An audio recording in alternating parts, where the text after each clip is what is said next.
The Magnificent Montague, starring Monty Woolley.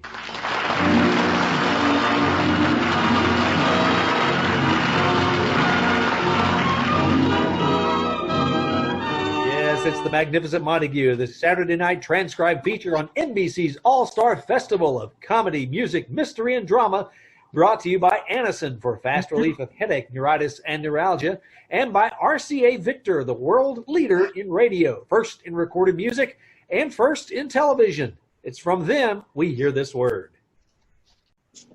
It will pay you to remember this name, the RCA Victor Regency. Yes, remember the Regency. Remember the Regency when you buy a television. If it's value you want, remember the Regency. If it's performance you want, remember the Regency. And if it's quality you want, remember the Regency. The world's finest television, RCA Victor's 17-inch million-proof television, quality proven in over 2 million homes. Television with the clearest, brightest, steadiest picture ever, and the Regency is more than a television set. Its superb console cabinet is a fine furniture piece too. A magnificent example of RCA Victor craftsmanship that you'll be proud to have in your home. The Regency is available now at your RCA Victor dealers. Ask for it by name. Yes, remember the Regency, the console television that brings you more for your money. Write that name down now, the RCA Victor Regency. And now, the Magnificent Montague.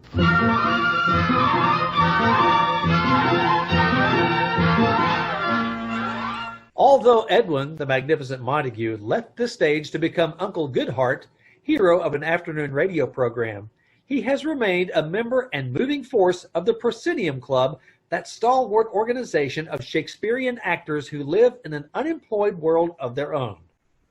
All year long, the Proscenium Club waits for their one big event, their annual 4th of July picnic and outing at Shakespeare Grove.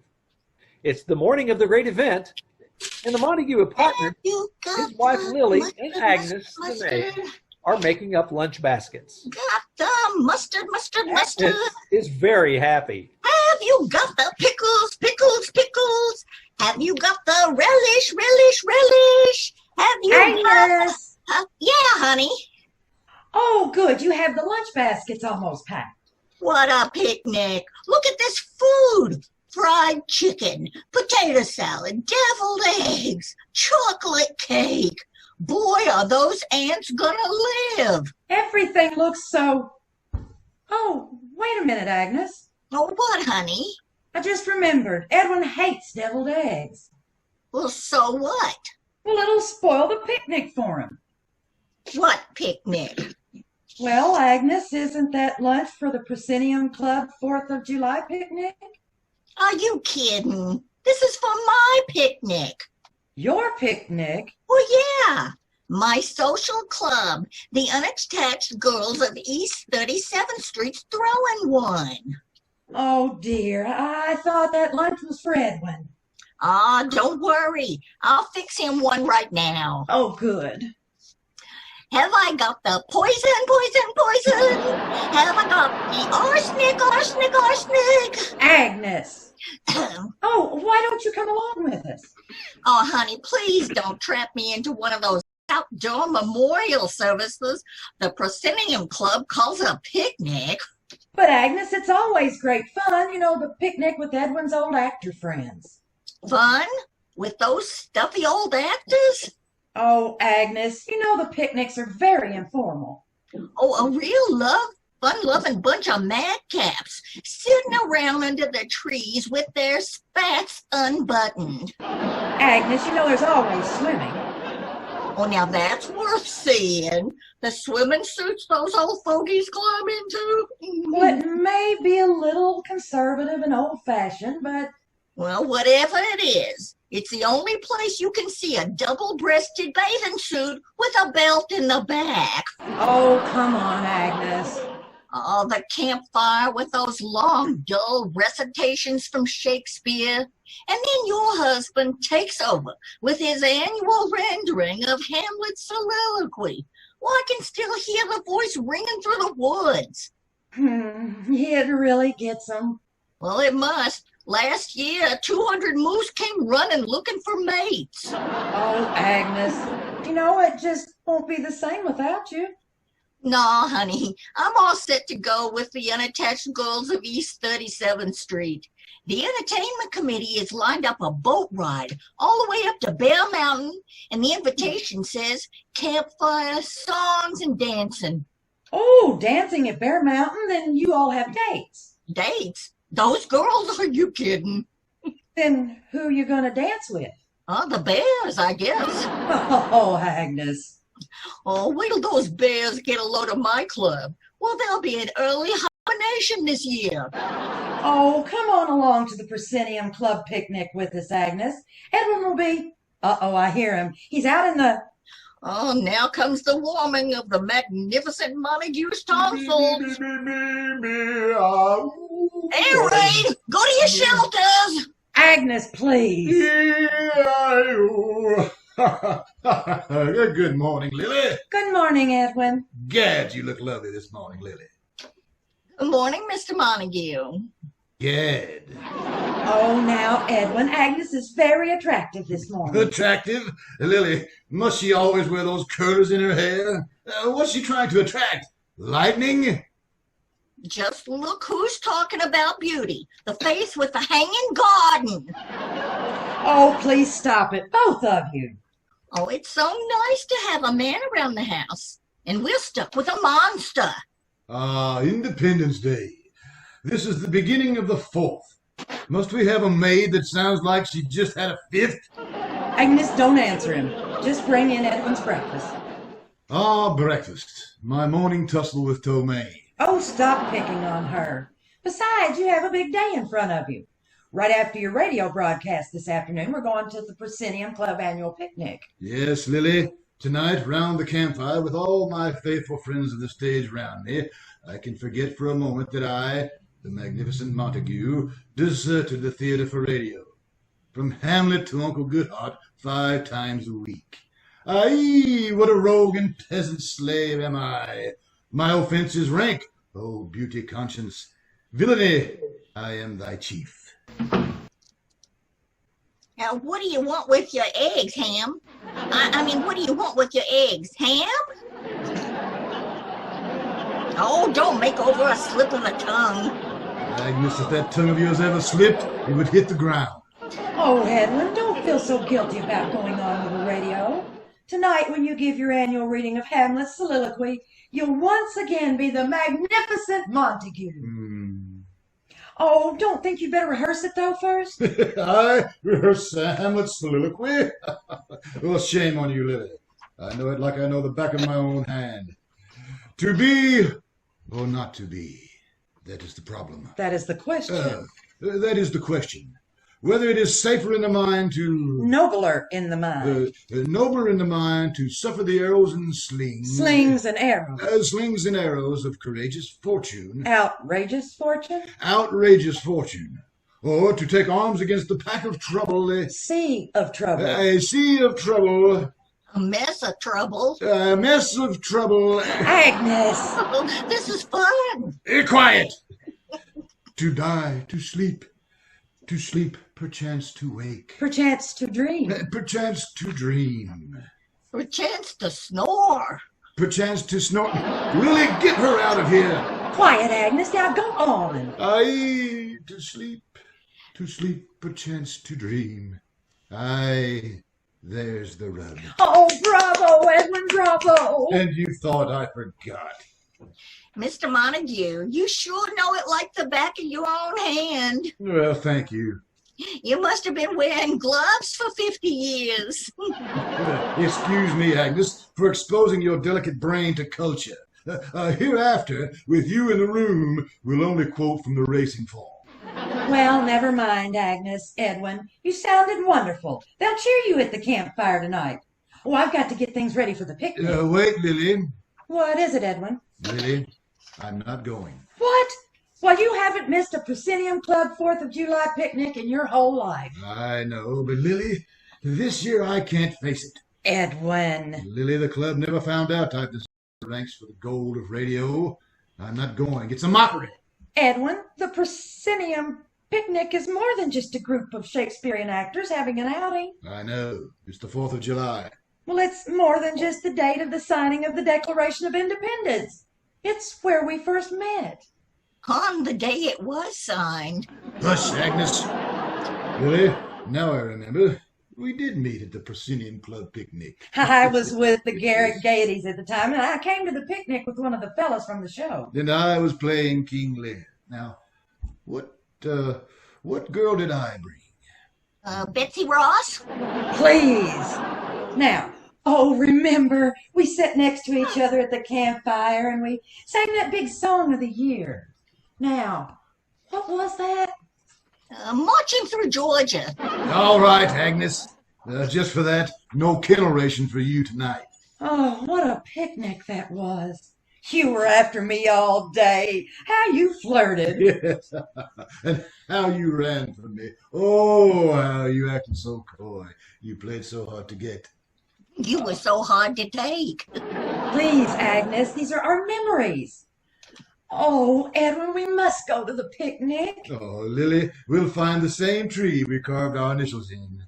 That little brook that you carried me across. It's still there, Lily. The same tree, the same brook, the same moon, the same two people. You and I. Hello, young lovers, wherever you are. Oh, quiet! I just tried to help you recapture that mad moment. Ah, yes. We were mad. Mad? You must have been nuts. Lily, when we see that little tree again where we carved our initials, something new is going to be hanging from it. Agnes.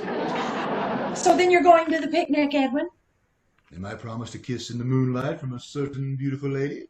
If a certain handsome and dashing gentleman is there to, say, carry a certain lady across the brook again, how could I refuse? I'll be there. I'm going to be there. I'm going to be sick. So help me, Lily. I'm going to kill her. You're going to be late for your broadcast, and we have to get ready for the picnic. I'll pick you and Agnes up right after my broadcast. Oh, Edwin, Agnes can't go to the picnic with us. She can't? No, she's going upriver with her friends. I knew it. The Kefauver Committee is back. Oh, no, Edwin. Agnes has an outing of her own to go to. You know, for the first time, she won't be with us. Shakespeare Grove and no Agnes? Lily, this really is going to be a picnic. Goodbye!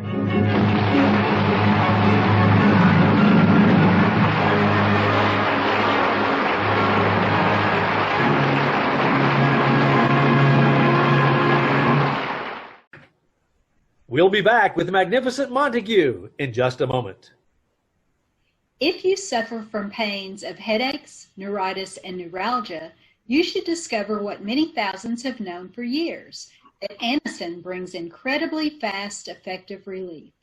Anacin is like a doctor's prescription. That is, Anacin contains not just one, but a combination of medically proven active ingredients in easy-to-take tablet form. Probably at some time you received an envelope containing Anacin tablets from your physician or dentist. Thousands of people have been introduced to Anacin this way. Try Anacin yourself the next time you suffer from the pains of headache, neuritis, or neuralgia. You'll be delighted at how quickly relief can come. Anacin is spelled A-N-A-C-I-N. Your druggist has Anacin in handy boxes of 12 and 30 tablets, and economical family-size bottles of 50 and 100 for your medicine cabinet. Ask for Anacin today. And now, back to the magnificent Montague. With thoughts of the picnic on his mind, he's just finishing his Uncle Goodhart radio program. Let's have a listen. Come, come, Ronald. All fun-loving boys celebrate the 4th of July. Come shoot firecrackers. Come light the sky rockets. You, Ronald, like to blow open bank safes. Dear listeners, this is just an example of the trouble you can get into on the 4th of July. That is why your Uncle Goodhart has been urging you to spend the 4th of July at home, safe from accidents, and you will live once again to greet the new day with your eyes into the sun and light. And so ends another episode of Uncle Goodhart. And now, stand by as we announce the lucky winners of the Uncle Goodhart letter writing contest.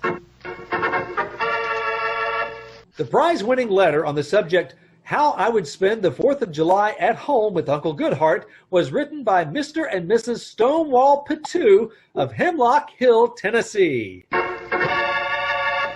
Mr. and Mrs. Patoo are on their way to New York, all expenses paid, to fulfill their heart's desire. They will spend the 4th of July in the happy home of Uncle Goodhart. Okay, you're off the air, Mr. Montague. Good show. Oh, that was a beaut. How do I keep out of jail? Well, ask our director, Mr. Zinzer. Had a lot of heart to it, didn't it, Zinzer? Oh, yes, sirree. It was a real doozer. Oh, shut up, Zinzer. Yes, sir. Springer, what was he mumbling about? I distinctly heard the announcer say something about someone winning a contest about the 4th of July. Oh, you mean the How I Would Spend the 4th of July at Uncle Goodhart's home? Yeah. How I would spend my what with whom? Zinzer, didn't you explain? You tell him. Zinzer? Oh, dear. Well, you see, Mr. Montague, the people who won the contest get to spend the 4th of July at your house. Don't hit me. Zinzer, my home is not a one-night stand for drooling idiots dragged in from the hinterlands by flugel soap. But Mr. Montague, Mr. and Mrs. Patoo won the contest in good faith. It was a national contest. The federal government has laws guaranteeing the prize. Good. Let the government be their host. Let them stay at Blair House. Mr. Montague, this will mean big trouble for you. Gentlemen, and I use that term loosely, I'm going out on a picnic today. Mr. Montague, you can't go out. You've been campaigning for people to stay home on the 4th. Yes, and we've announced the winner that would spend the 4th of July with you and everything that they mentioned in the letter. Get everything they mentioned? Where's the letter? Read it.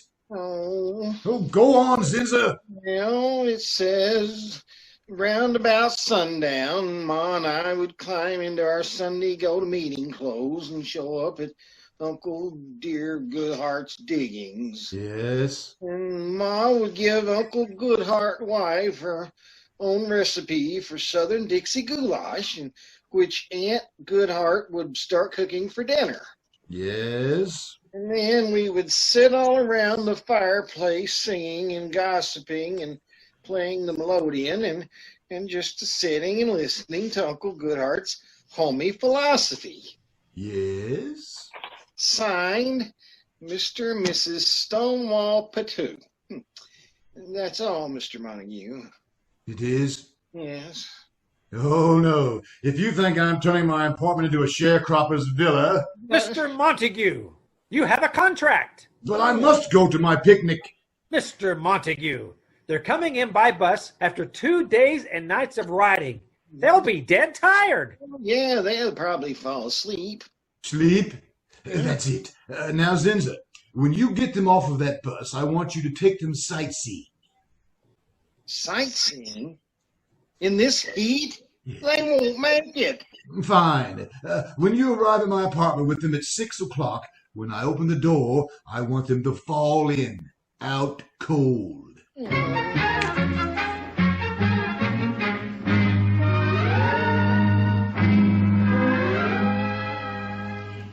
Agnes, if there was any other way. Well, this is a fine time to tell me to cancel my picnic. Well, I got a right to live. Agnes, I told you we were expecting Mr. and Mrs. Patoo. Well, I think it's just shameful getting those people tired, just so we can walk out on them. And what did you want me to do? Sit around all night with them hog-calling? Well, Edwin and Mike killed them. That's Zinzer and Springer with the Patoos. Come in. Zinzer, Springer. Water. Water, please. Grab him, Springer. Don't let him fall. Agnes, a glass of water. Zinzer, are you all right? I'm dehydrated, Mr. Montague. Walking, just walking in that sun. Oh, easy, old man. There you are. Where are the Patoos? They're right here. Here's Mr. and Miss Patoo. This is Uncle Goodheart. Well, howdy, Uncle Goodheart. Yee-hoo-hoo! What's that? That's the rebel yell, Mr. Montague. He does it every 10 minutes. My eardrums went on the third one. Zinzer looks shot. You'd better get him out of here, Springer. Uncle Goodheart, begging your pardon, sir, but it gives me great pride to present my little lady, who I'm mighty, mighty proud of. Say hi there to my wife, Emmy May. Well, land sakes alive, I do declare, if last week any of y'all was to tell me I'd be in little old New York and meeting y'all, I would just say y'all just slap my chops and you better. All right, Emmy, that's good. You know, she's a little loose on the lips. Well, when do we start, Uncle? Well, I guess you're kind of tired. If you'd like to lie down, the beds are all upstairs and... That's mighty neighborly of you, Uncle Goodheart, but if you don't mind, I think I'll just stand. Stand? Yeah, I've been riding on that bus for 2 days and 3 nights. I'm kind of saddle sore, if you know what I mean. Why, Stonewall's just a born clown. Why, coming through Charleston, better come up here on the bus, and this stranger sitting all smart and sassy, and the stranger just... All right, Emmy. Oh, she does. Go on, don't she? Did the Patoos arrive? Wow, Uncle Goodheart. Don't tell me this pretty little heifer saddling up to you as your wife, Annie Goodheart. Yes, this pretty little heifer is my wife. Lily and Mr. and Mrs. Patoo.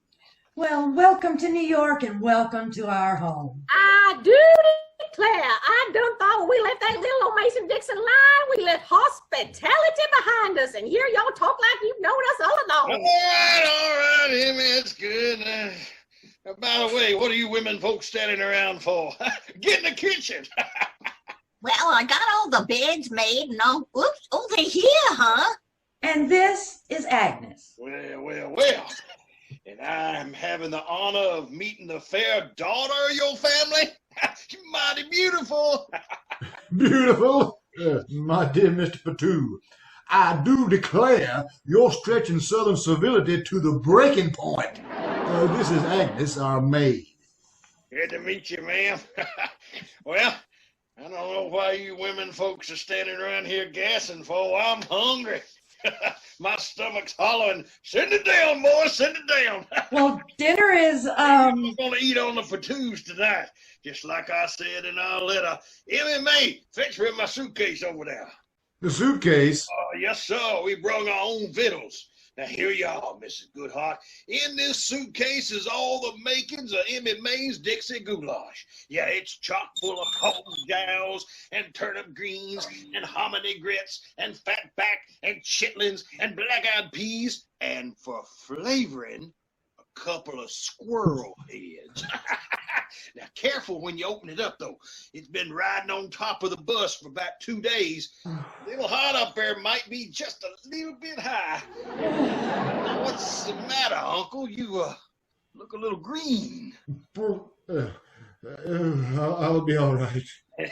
Can't wait to wrap them gums around it, can you? Tell his missus how to make it there, Emmy May. let's go, Agnes. Okay, you don't mind if I eat the suitcase? Get Agnes! Yeah, now, I'll tell you what, let's sit by the fireplace.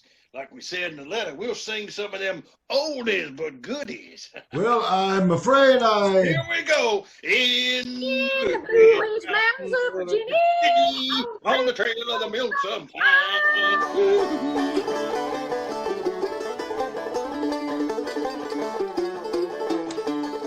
Oh, boy.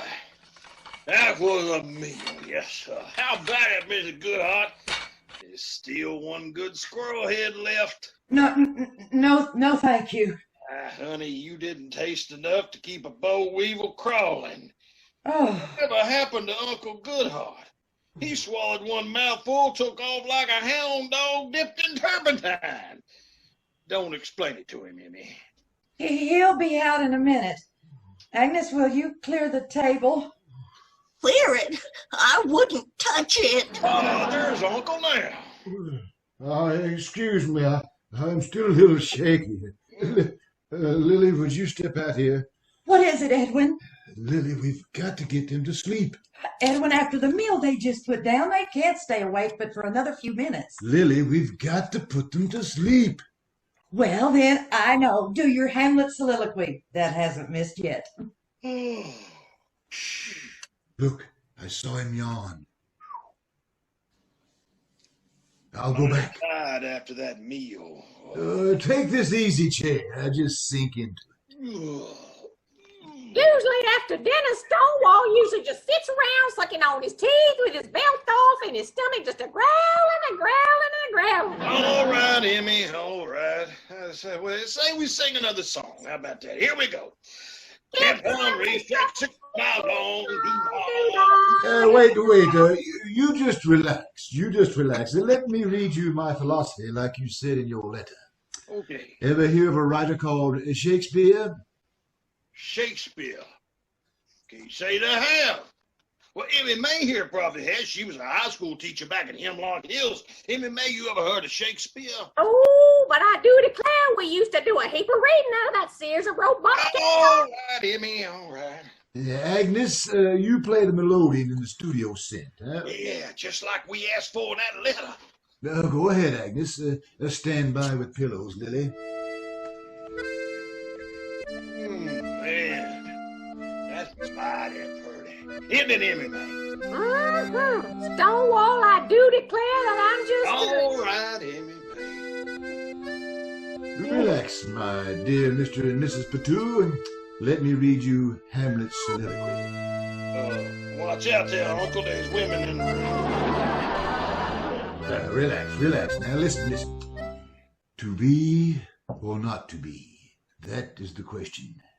That's pretty. That's mighty pretty. Whether 'tis nobler in the mind to suffer the slings and arrows of outrageous fortune, to sleep, perchance to dream. They're asleep. Already? Congratulations. That's a new record. Let's go. No, we gotta make sure they're asleep. Mr. Patoo? Mrs. Patoo? That's it. Lily, the lunch baskets. On to the picnic. Here, Edwin, let's go. Hurry, Agnes. Coming.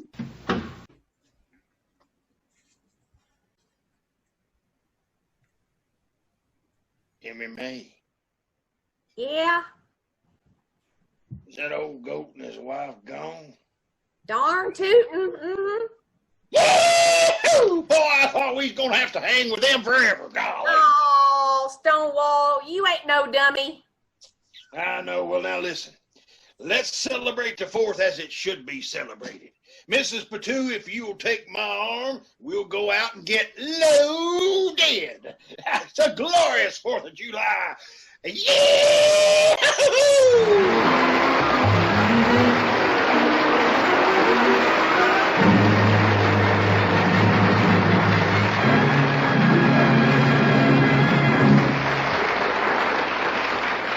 Listen again next week, friends, to The Magnificent Montague, starring Monty Woolley, the Saturday night transcribed feature on NBC's All-Star Festival of Comedy, Music, Mystery, and Drama.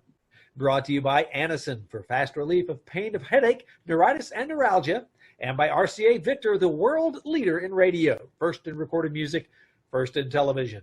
The Magnificent Montague was written by Nat Hiken and Billy Friedberg.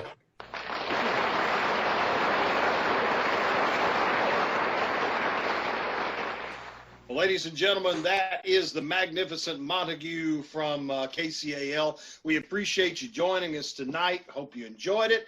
And we want to introduce the cast because they worked really hard on this one. Here we go. As Agnes, Carolyn Threlkeld. Playing Lily tonight, Denise Cline. Her husband, the magnificent Montague, Norman Cline. Also in the cast, I played Zinzer and Mr. Patoo. Larette Blackford played my wife, Mrs. Patoo. Our announcer and springer was David Damron. Handling our commercials tonight, Susan Clements and Connie Royse. We sure appreciate you joining us. We hope you're enjoying these Zoom recordings. We'll probably do it again. So, everybody, what do we do? Good night. Good night. Stay tuned.